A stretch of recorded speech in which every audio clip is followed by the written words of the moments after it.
October 14, 2023, 8:17 p.m.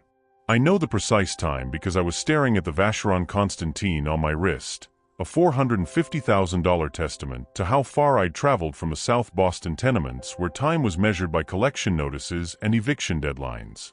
The private dining room at Le Bernardin glowed with the soft luminescence that only 3 Michelin stars and unconscionable prices could provide.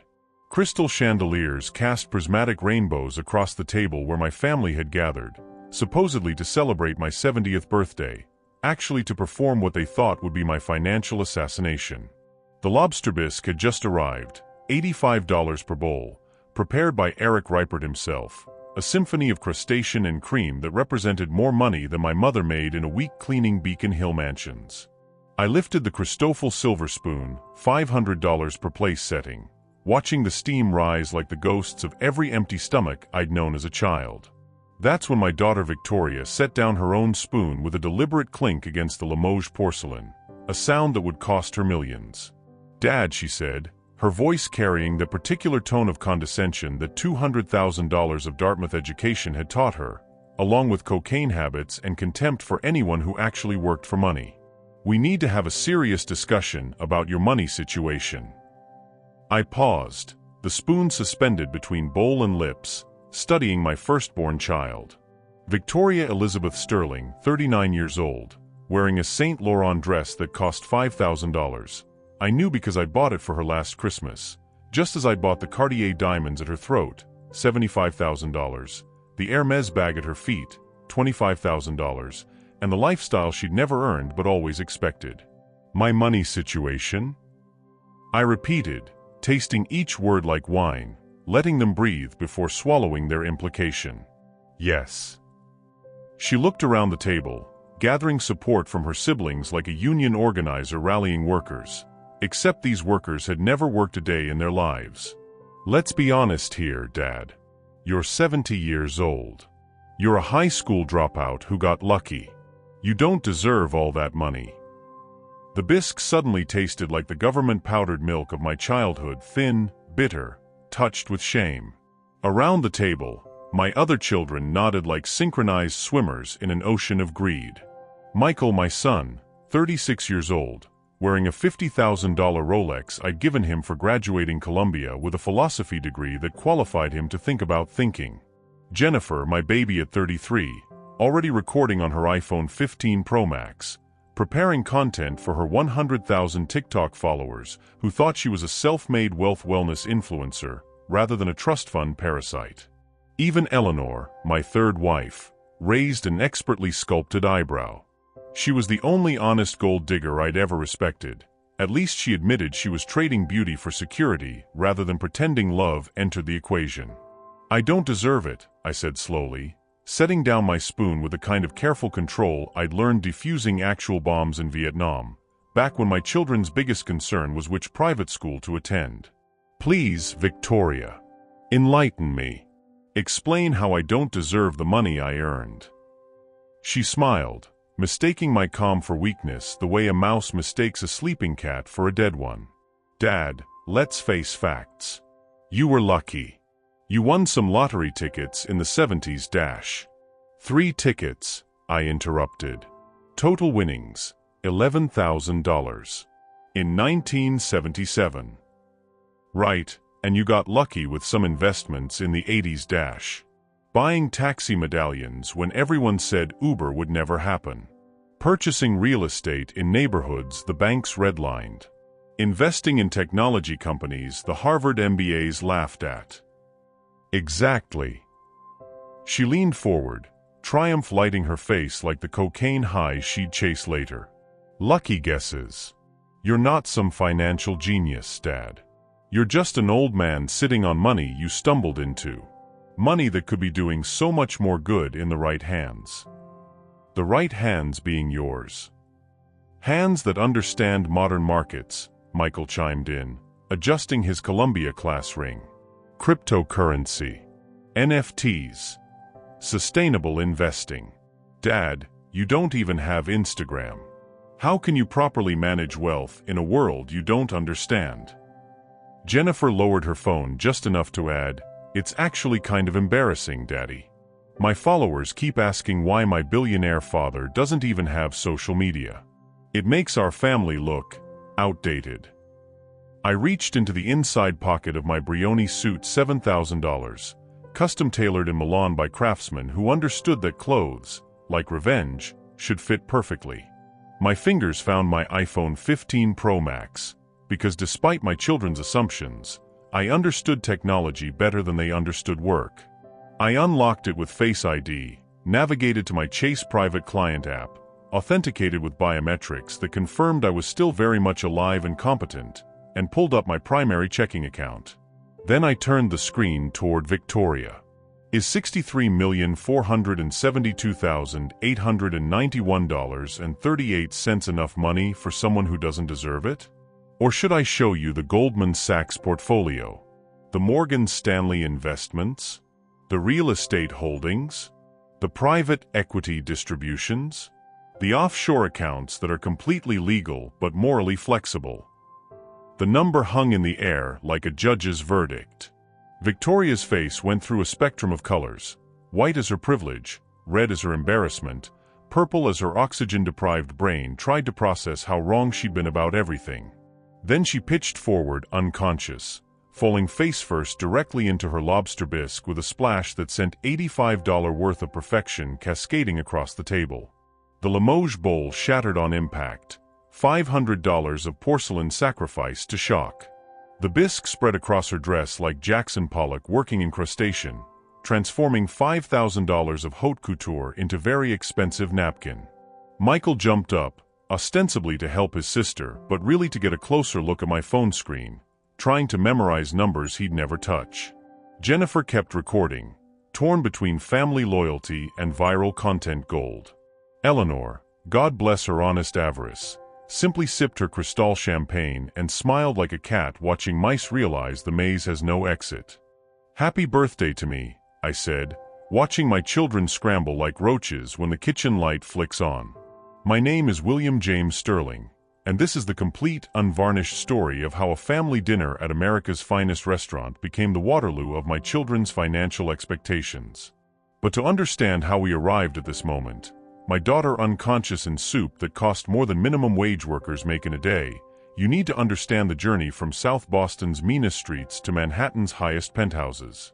I was born on December 7, 1953, at 4:17 a.m. in a charity ward at Boston City Hospital.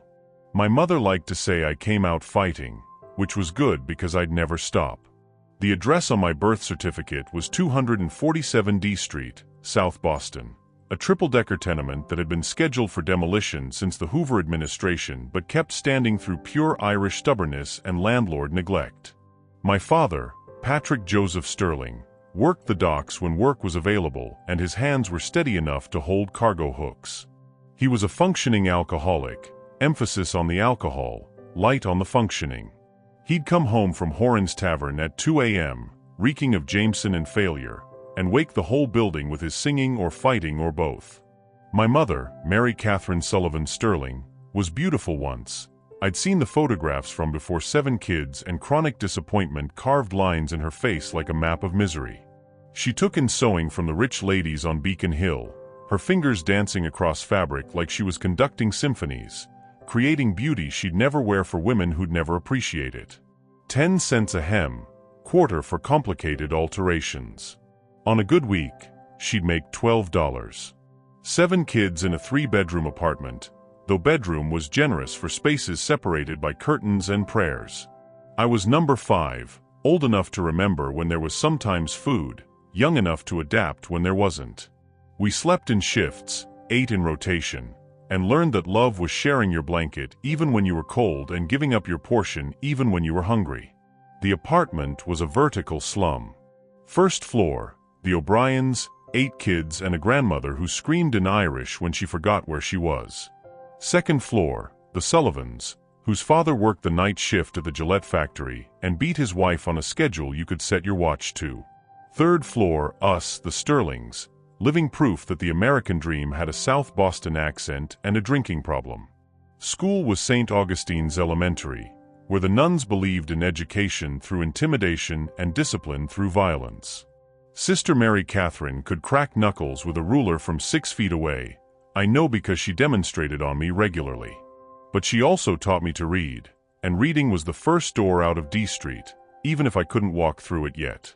"You're smarter than your circumstances, William," she told me after a particularly brutal session with Dickens. But smart without discipline is just wasted potential. You'll either use that brain to escape or to become a smarter class of criminal. Choose wisely. I was 10 when I made my first money that wasn't stolen or begged. Mrs. Goldstein from the Jewish Quarter hired me to light her stove on Saturdays. Her Sabbath goy, she called me, paying me 50 cents to do what her religion wouldn't let her. It was my first lesson in arbitrage, finding value in the gaps between what people needed and what they could do themselves. By 12, I was running numbers for Whitey Bulger's crew.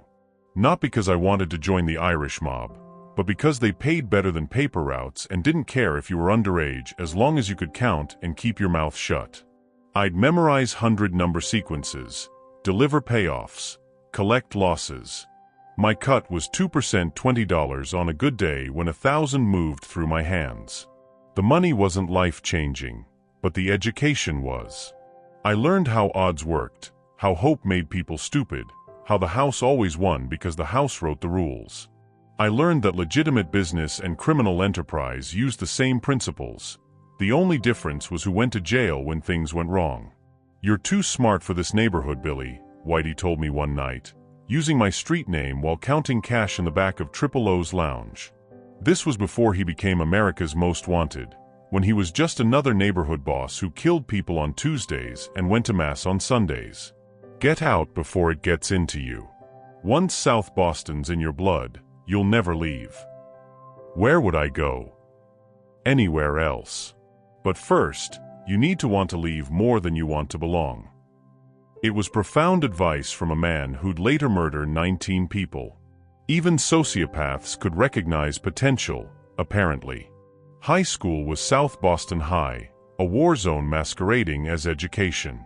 I lasted 2 years before the choice became clear: stay and graduate to full-time criminality, or leave and find another path.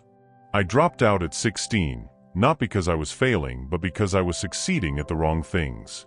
I could run a numbers game, organize a theft ring, and calculate compound interest on loan shark debts. Skills that would either make me rich or dead, depending on which side of the law I chose.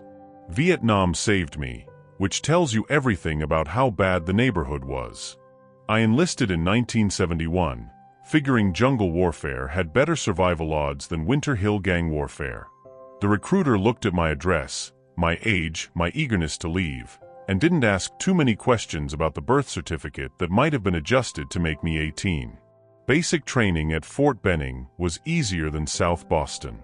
Sure, drill sergeants screamed and pushed you past exhaustion, but they fed you 3 times a day and nobody stole your boots while you slept.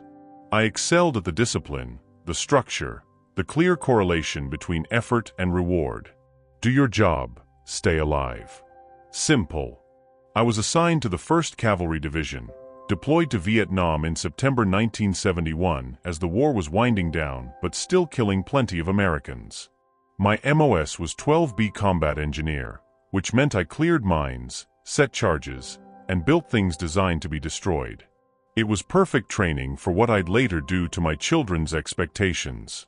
The jungle was hell with humidity. You'd sweat through your uniform before breakfast, march through elephant grass that cut like razors, and sleep with one eye open because Charlie didn't respect time zones. But there was clarity in combat that South Boston never provided. Enemy or ally, dead or alive. No ambiguity, no pretense, no performance. Just survival. I caught shrapnel in my left shoulder during a firebase attack in May 1973. Nothing heroic, wrong place, wrong time, wrong trajectory of Chinese mortar round.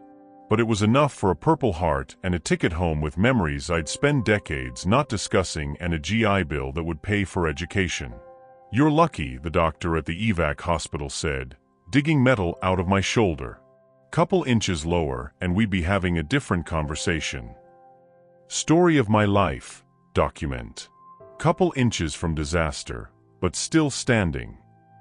I came back to Boston in August 1973 with a duffel bag, discharge papers, and a plan to never set foot in South Boston again. But first, I needed money. The GI Bill would pay for school, but not life. So I did what I knew, played poker. Boston's underground poker scene in the 70s was run by men who'd kill you for cheating but respected talent. I had talent. Not for cards, anyone could learn cards. But for reading people, calculating odds, and most importantly, knowing when to walk away. That last skill was worth more than any hand. I started at the $5 tables in Chinatown basements, watching, learning, building a stake. Within 6 months, I was playing $100 games in Back Bay brownstones where lawyers and mobsters bet their kids' college funds on the turn of a card. I never bet more than I could lose, never drank while playing, never got emotional about money. It was just math with personalities attached. By 1975, I'd saved $11,000 from poker and the occasional legitimate job. Enough for a plan that seemed insane to everyone except me, buying a taxi medallion. Boston was limiting medallions, creating artificial scarcity. I saw what others missed, that scarcity plus necessity equals value multiplication. "You're wasting your money," Tommy Sullivan told me at Horan's. "Who's gonna pay for cabs when they got the tea?" "People who value time over money," I said. And Boston's full of those. The medallion cost $5,000.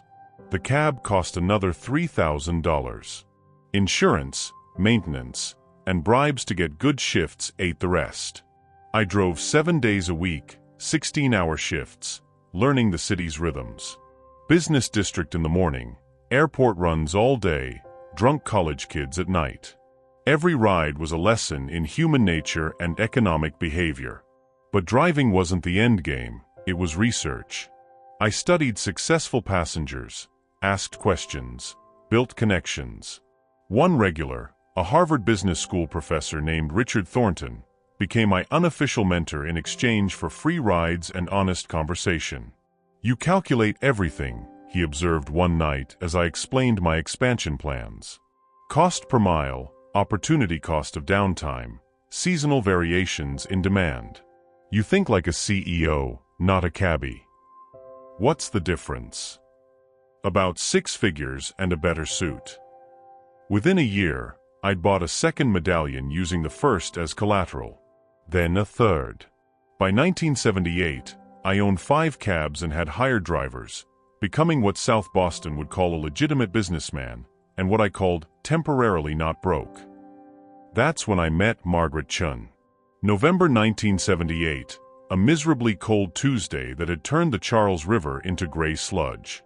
She hailed my cab outside Harvard Business School, looking like money in a cashmere coat that probably cost more than my monthly gross. Asian, elegant, with the kind of posture that came from ballet lessons and breeding. "Airport, please," she said, settling into the back seat with a briefcase worth more than my cab. "Terminal B, and I'm already late." I knew every shortcut, every traffic pattern, every way to shave minutes off a ride. We made it in record time, her typing on some primitive laptop the whole way, occasionally asking questions about my business model that showed she understood more about economics than most of my passengers. "You own this cab?" she asked as I pulled up to departures. "This one and 4 others." Interesting. Medallion appreciation should outpace inflation by roughly 300% over the next decade, assuming artificial scarcity continues. You're essentially running an arbitrage on municipal transportation policy. "I'm running a cab company."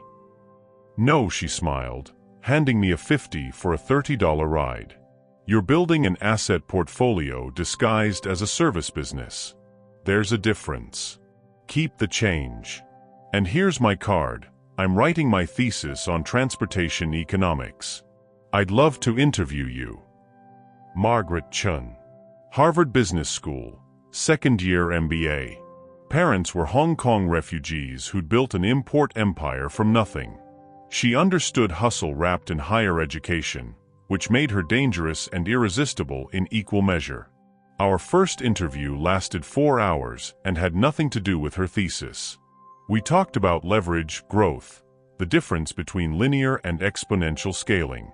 She drew supply and demand curves on napkins while I explained street-level economics. East met West over bad coffee and brilliant conversation. "You're wasted on cabs," she said as the diner closed around us. "You should be running a real company." Define real. Scalable. Defensible. Valuable beyond the cash flow. Teach me. That would be inappropriate. I'm writing about you. Then stop writing and start teaching. She did both. We were married 6 months later, scandalizing her Beacon Hill family and amusing my South Boston relatives who couldn't believe Billy Sterling got himself a Chinese princess. The wedding was a culture clash of Confucian ceremony and Irish Catholic chaos, held at the Ritz-Carlton because Margaret insisted and I could finally afford to insist back. "This won't be easy," her father warned me privately. "Different worlds, Mr. Sterling." "I'm good at traveling between worlds," I replied. "It's staying in one that kills you." Margaret understood leverage in ways I'd never imagined. Not just financial leverage, but social, educational, institutional. She introduced me to the concept of using other people's money to make your own, of turning debt into assets, of making money work instead of working for money. We restructured Sterling Transportation. My 5 cabs became the foundation for a fleet that included limos, shuttles, and eventually a small freight operation. Margaret's connections opened doors my background had welded shut. Suddenly, Sterling Transportation had contracts with hotels, hospitals, universities. Revenue jumped from $200,000 to $2 million in 18 months. Victoria was born October 15, 1984, at Mass General in a private room that insurance didn't cover but cash did. Perfect, screaming, entitled from her first breath. I held her while Margaret recovered from 36 hours of labor, this tiny person who would someday tell me I didn't deserve what I'd built. "She's beautiful," Margaret whispered, exhausted but glowing. "She's expensive," I replied, already calculating private school tuition. Everything worth having is expensive. The question is whether you invest or just spend. We invested. God help us, we invested everything. The 1980s were transformative. Deregulation, speculation, and cocaine-fueled optimism made everyone think they were a genius. The difference was, I actually did the math. While MBAs were leveraging buyouts, I was buying assets everyone ignored. Parking lots in areas slated for development, warehouses in neighborhoods about to gentrify, more taxi medallions as cities tighten supply. "You think like an immigrant," one banker told me, meaning it as an insult. "I think like someone who knows the difference between having nothing and having something," I corrected. "You think like someone who's never been hungry." He didn't give me the loan. I bought his bank's distressed assets 2 years later when cocaine and ambition caught up with his portfolio. Michael was born August 22, 1987, the year I made my first clean million in profit. Not revenue, not paper valuations, actual cash I could count. We celebrated by buying a house in Wellesley, shocking the neighbors who whispered about new money like it was contagious. "They hate us," Margaret observed, watching the moving trucks unload furniture worth more than my parents' lifetime earnings. "They hate that we earned it instead of inheriting it," I said. "There's a difference between contempt and envy. Learn to recognize it." But success was revealing cracks in our foundation. Margaret had grown up with money, not wealth, but comfortable money that meant never checking prices. I'd grown up checking prices on free food. She spent casually. I saved compulsively. She saw money as tool. I saw it as oxygen. "You can't take it with you," she'd say, buying another piece of art we didn't need. "You can't eat appreciation," I'd respond, calculating return on investment for everything. Jennifer arrived January 30, 1990, an accident that Margaret wanted to handle, until I made it clear that Irish Catholic might be lapsed but wasn't gone. The pregnancy was difficult, our marriage was worse, and by the time Jennifer was walking, her parents were barely talking except through lawyers. "You've changed," Margaret said during one of our last civil conversations. "You used to be hungry. Now you're just greedy." "I'm the same person who drove your cab," I replied. "You just thought poverty was romantic until you realized I was serious about never going back." The divorce finalized in 1993. Margaret got $12 million cash, the house in Wellesley, and primary custody of the children. I got freedom and a lesson in the cost of marrying up. She'd made a crucial error in the settlement, taking cash instead of equity, betting that a high school dropout couldn't sustain success without her connections. By 2000, Sterling Holdings was worth $100 million. We'd evolved from transportation to real estate to private equity, buying undervalued assets and waiting for the market to recognize what I saw. The dot-com boom made everyone think they were geniuses. The bust proved most weren't. I bought domain names from bankrupt startups, warehouses from failed e-commerce ventures, technology from companies that burned through venture capital like South Boston kids through communion wine. "How do you always know what to buy?" a Wall Street Journal reporter asked during a profile piece. "I buy what everyone else thinks is worthless," I said. "The trick is knowing the difference between worthless and undervalued. Worthless is my father's promises. Undervalued is everything he could have been with opportunity."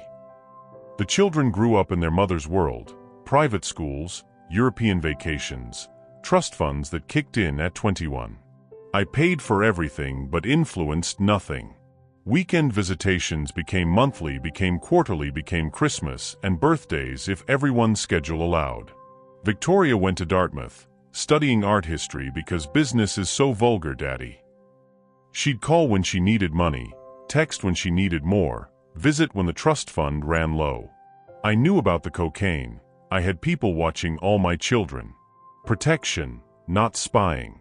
Though the distinction got blurrier as they got older.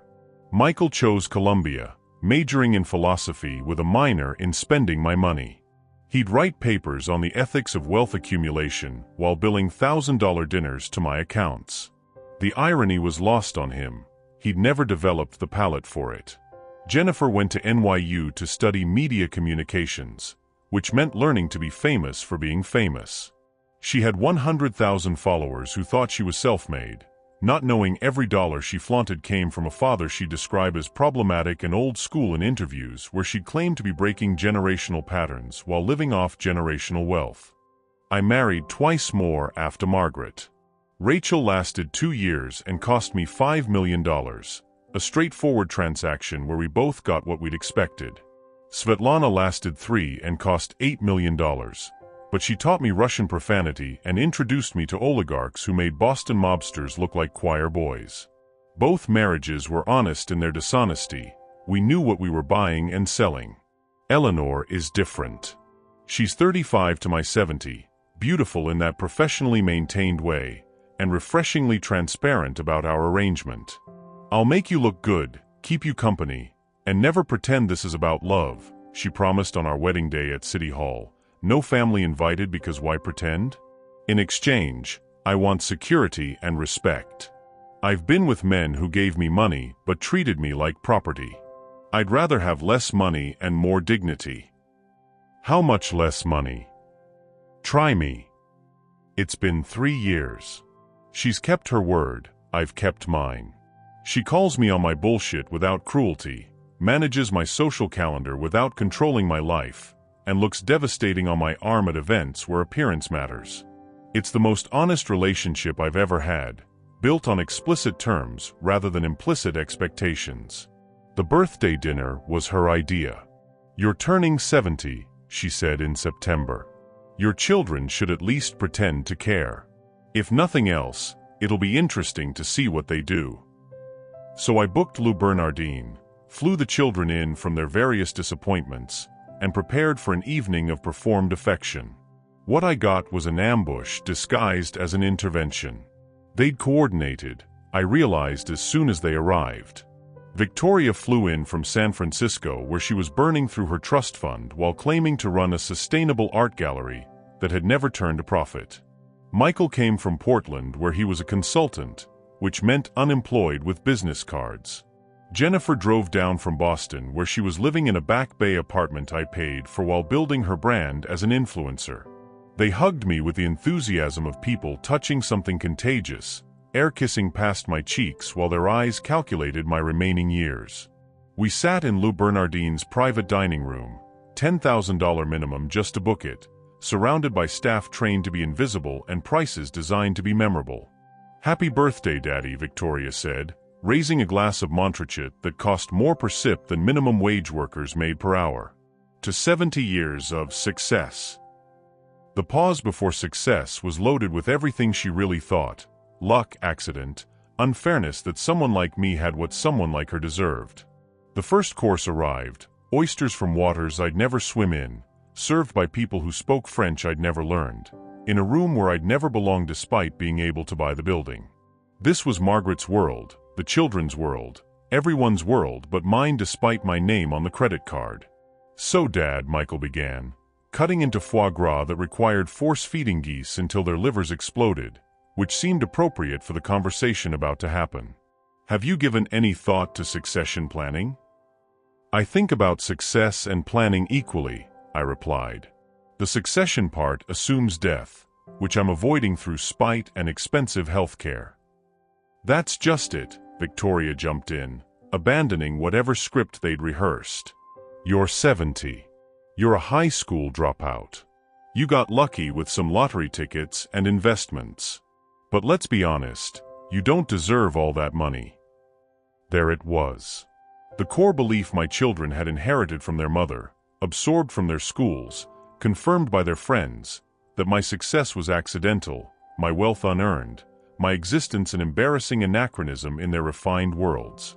"I don't deserve it," I repeated, tasting the words like the wine complex, bitter, with notes of disappointment and rage. "Please explain my unworthiness. I'm fascinated by your analysis." She smiled, mistaking calm for capitulation. "Dad, you were lucky. Right place, right time. Buying taxi medallions before Uber was a guess. The real estate was accident. The tech investments were random. You're not some financial genius. You're just an old man who won capitalism's lottery. That money could do so much more good in hands that understand modern markets." Your hands. Hands that went to real schools. That understand cryptocurrency, sustainable investing, social responsibility. "Dad, you don't even have LinkedIn. How can you manage billions when you don't understand the world we live in?" Michael nodded sagely. "The future is digital, Dad. NFTs, blockchain, Web3. You're stuck in Web 0.5. Jennifer added, "My followers are always asking why my billionaire father is so invisible online. It's actually embarrassing. Personal branding matters now." I reached into my suit and pulled out my phone. They assumed it would be some ancient flip phone, probably. Instead, it was the latest iPhone, because I might be old but I wasn't stupid. I opened my banking app, authenticated with biometrics that proved I was alive and competent, and navigated to my primary account. "Let me make sure I understand," I said, scrolling through numbers that represented decades of 16-hour days. "I don't deserve the money I earned because I didn't earn it the right way? Because I learned on streets instead of in classrooms? Because I built with sweat instead of spreadsheets?" "Exactly." Victoria leaned forward, smelling blood in the water. "You got lucky, Dad. Admit it. You're not Warren Buffett or Bill Gates. You're just Billy from South Boston who dash." I turned the phone screen toward her. $63,472,891.38. The numbers glowed on the screen like a judge's verdict. 9 figures that started with 5,000 in poker winnings and grew through 40 years of calculated risks, 18-hour days, and decisions that would have destroyed weaker men. "That's just the checking account," I continued, watching her face cycle through colors like a slot machine landing on all lemons. "Would you like to see the investment portfolios? The real estate holdings? The private equity stakes? The offshore accounts that are completely legal but morally flexible? Or should we discuss the businesses you've never bothered to understand, the 10,000 employees you've never acknowledged, the value created from nothing but nerve and numbers? Victoria's eyes rolled back like a broken doll. She pitched forward, unconscious, falling face-first into her lobster bisque with a splash that would cost more to clean than most people spent on groceries. The bowl shattered, sending porcelain shards and perfection across the table. The bisque spread across her dress like abstract art, turning couture into compost. Michael jumped up, torn between helping his sister and memorizing the number on my phone. Jennifer kept recording, already calculating the viral potential of rich girl faints into soup after seeing dad's bank balance. Eleanor laughed, actually laughed, raising her champagne in a toast to karma served at exactly the right temperature. "Well," I said, placing my phone carefully beside my plate. "That's certainly more dramatic than blowing out candles." The waitstaff, trained for every contingency except unconscious heiresses in bisque, sprang into action. They lifted Victoria with professional grace, bisque dripping from her hair onto carpet that cost more per square foot than South Boston apartments. Someone produced smelling salts. Apparently fainting was common enough at these prices to warrant medical supplies. Victoria came to, sputtering and confused, bisque in her eyes and reality in her face. What? How? How does a high school dropout accumulate 9 figures? I finished. $1 at a time, one deal at a time, one risk at a time. While you were learning to pronounce moat correctly at Dartmouth, I was building the fortune you just declared I don't deserve. "This isn't fair," she whispered, bisque dripping onto her lap. "Fair." I stood, pulling out my black Amex to settle a bill that would scandalize anyone who worked for wages. "Fair is your mother taking $12 million in cash instead of equity. Fair is me paying for educations you used to learn contempt. Fair is you sitting at a table I paid for, wearing clothes I bought, living lives I funded, telling me I don't deserve what I built. That's fair." "Dad, wait," Michael started, finally finding his voice. "We didn't mean dash. You meant every word. And you know what? You're right. I don't deserve this money. I earned it. There's a difference. Deserving is passive, earning is active. I earned every dollar through decisions you couldn't make, risks you wouldn't take, work you've never done." I turned to address all 3 of them, my children who weren't really mine in any way that mattered. Effective immediately, you're all disinherited. The trust funds end tonight. The credit cards are cancelled as of. I checked my Vacheron Constantine, now. The apartments I pay for, the cars I lease for you, the lifestyles you've never earned, all gone. You can't do that. Jennifer shrieked, her phone finally lowering. "Watch me. Better yet, watch your bank accounts. Watch your credit cards decline. Watch your landlords call asking where the rent is. Watch what happens when the only thing between you and reality was my undeserved money." "This is insane." Victoria stood, bisque still dripping from her hair. "You're overreacting to a comment." "No, I'm reacting appropriately to a revelation. You think I don't deserve my money? Prove you deserve any of it. Earn it. Build something. Create value. Or admit you're nothing but expensive decorations on a life I built without you." I left them there, Victoria dripping bisque, Michael calculating legal options, Jennifer already spinning this for social media sympathy. Eleanor took my arm as we walked out, past staff who'd seen enough family drama to remain professionally neutral. "That was beautiful," she said as we waited for the car. "Brutal, but beautiful." They forced my hand. They forced you to show your hand. There's a difference. What now? Now they learn what I learned in South Boston, that nothing's free, everything costs, and the only person who'll save you is yourself. The next morning, I met with David Rothstein, my attorney for 20 years, a man who'd structured deals that would give my children nightmares if they understood them. I want new everything, I told him. Wills, trusts, corporate structures. Nothing for the children. Everything to charity after Eleanor's taken care of appropriately. That's comprehensive. You're certain? They told me I don't deserve my money. They might be right. I'm just Billy Sterling from South Boston who got lucky. So let's give it to kids from South Boston who might get lucky too if someone gives them a chance. The Sterling Foundation? Focus on first-generation Americans, high school dropouts who show promise, single mothers learning trades. People who understand that education comes in many forms and the most important credential is hunger. While David drafted documents that would redirect hundreds of millions from my children to charity, I started the practical demolition of their assumptions. The trust funds that paid them each $50,000 monthly terminated. The apartments, the cars, the club memberships, all canceled by noon. My phone exploded with calls, texts, voicemails that progressed from confusion to rage to desperation. Dad, there's something wrong with my cards. This is illegal. You can't just cut us off. Daddy, please, I have rent due. I'll sue. This is elder abuse.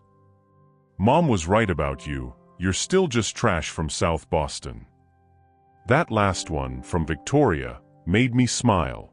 Yes, I was trash from South Boston. Trash that turned into treasure through work my children couldn't imagine and wouldn't attempt. I had my assistant send a single response to all three. You're right. I don't deserve my money. I earned it.